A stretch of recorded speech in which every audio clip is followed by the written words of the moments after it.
안녕하세요. MB 비만 클리닉의 김은상 원장입니다. 비만은 단순한 미용의 문제가 아닙니다. 각종 심혈관 질환과 또 당뇨, 관절염의 원인이 됨으로써 공중보건을 위협하는 심각한 질병으로 인식되고 있습니다. 이런 것 때문에 저희들이 비만을 예방하고 또 치료하기 위한 다양한 의학적인 치료 방법들을 연구하고 있는데요.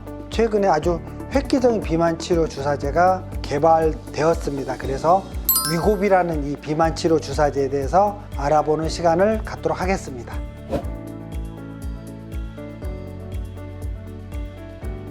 주 1회 주사하는 비만 치료 주사제 위고비입니다. 이게 이제 FDA 승인을 받았고요. 지금 물론 열심히 쓰고 있는 싹센다라는 주사보다도 약효 지속 시간이 굉장히 늘어났습니다. 현재 내년 초에 국내 시판이 시작될 걸로 보입니다. 요건 이 싹센다를 개발한 회사하고 똑같습니다. 덴마크의 제약사인 노보노디스크라는 회사가 출시한 약입니다.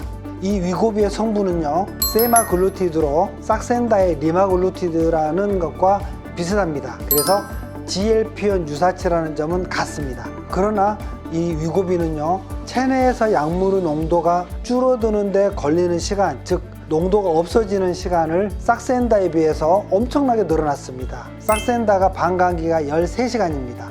그런데 이건 10배가 늘어난 160시간이나 약효 시간을 쭉 늘려서 된 것이 바로 가장 큰 특징이라고 하겠습니다. 싹센다는요, 하루에 한 번 정도 주사를 맞아야 하는데 아무리 우리가 통증이 적어도 매일 자신의 몸에 바늘을 찌르는 것에 대해서 부담을 느낄 수밖에 없습니다. 위고비는요, 일주일에 한 번만 주사를 맞고도 오랫동안 지속을 할 수가 있기 때문에 훨씬 사용하기도 간편하다, 이렇게 말씀드릴 수가 있겠습니다.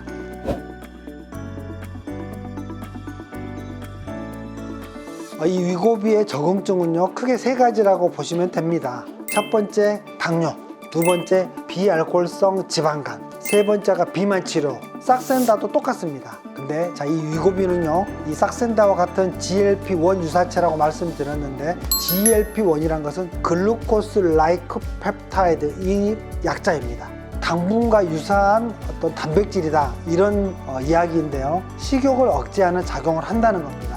이 GLP-1 유사체는요, 인슐린을 분비시킵니다. 우리가 음식을 먹게 되면 소장에서 이 GLP-1이라는 호르몬이 나오는데, 이 GLP-1이 무슨 역할을 하느냐, 음식이 들어오면 당분이 늘어나잖아요. 그래서 이 당분을 빨리 소화를 시켜서 당분을 낮춰야 된다라는 사명감이 생기기 때문에 인슐린을 분비하도록 합니다.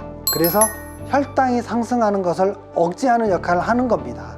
두 번째로는요, 이게 간에 지방이 쌓이지 못하게 합니다. 그건 지방간이죠. 비알코올성 지방간을 예방하는 효과가 아주 탁월합니다. 마지막 세 번째로는 우리가 음식을 먹게 되면 소화가 돼서 소장으로 내려가야 되는데, 이 위장의 운동을 저해합니다. 위장 안에 그 음식물이 남아있는 시간을 늘려준다는 거예요. 소화를 저해하는 거겠죠. 그래서 위장 안에서 포만감을 유지시켜 주기 때문에 식욕을 억제하는 효과가 있게 되는 겁니다. 그래서 식욕 억제 비만 주사제로 쓰이는 겁니다.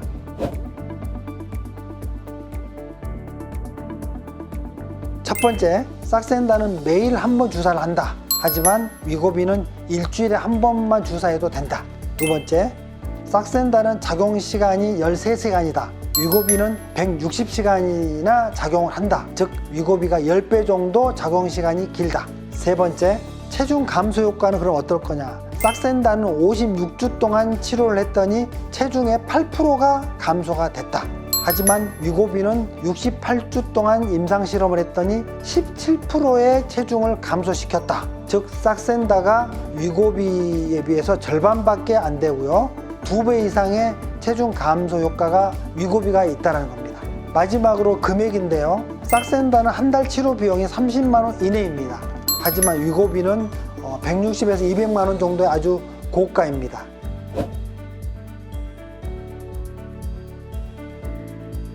당뇨병 치료제로 처음에 개발됐었다가 돌아온 이 싹센다와 이 유사 성분이기 때문에 위고비도 역시 심각한 부작용은 없습니다. 위고비 환자들이 보고한 가장 흔한 부작용은 메스꺼움입니다. 그 밖에 설사나 구토, 변비 이런 것들 주로 위장 관련 부작용이 대부분이라고 하겠습니다. 하지만 이러한 부작용들은 쉬었다가 다시 사용했을 때는 거의 소멸되는 부작용이니까 크게 염려할 내용은 아니라고 하겠습니다. 간혹 가다가 정말 1%도 안 되는 선에서 담석이나 췌장에 관련된 질환들이 생기는 경우들도 있습니다만 기존에 이런 질환의 리스크가 있는 분들은 물론 피하는 게 좋겠습니다. 정리를 하면 이러한 비만 치료는요, 아무리 좋은 주사제, 좋은 치료제라고 하더라도 전문가와 상의해서 이러한 부작용이나 본인의 상태에 맞게 어떤 최소화하면서 안전하게 치료를 진행해야 한다는 것을 잊으시면 안 되겠습니다. 이상 MB 비만 클리닉의 김은상 원장이었습니다.